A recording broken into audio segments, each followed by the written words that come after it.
کی پناہ مانگو، بے شک وہ سننے والا ہے، دیکھنے والا ہے۔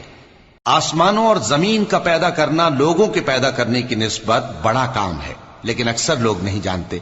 اور اندھا اور آنکھ والا برابر نہیں، اور نہ ایمان لانے والے نیکوکار اور نہ بدکار برابر ہیں۔ حقیقت یہ ہے کہ تم بہت کم غور کرتے ہو۔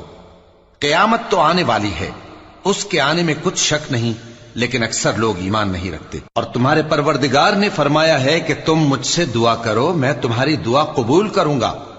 جو لوگ میری عبادت سے ازراہ تکبر کتراتے ہیں، ان قریب جہنم میں ذلیل ہو کر داخل ہوں گے۔ اللہ ہی تو ہے جس نے تمہارے لیے رات بنائی کہ اس میں آرام کرو، اور دن کو روشن بنایا کہ اس میں کام کرو۔ بے شک اللہ لوگوں پر فضل کرنے والا ہے، لیکن اکثر لوگ شکر نہیں کرتے۔ یہی اللہ تمہارا پروردگار ہے جو ہر چیز کا پیدا کرنے والا ہے، اس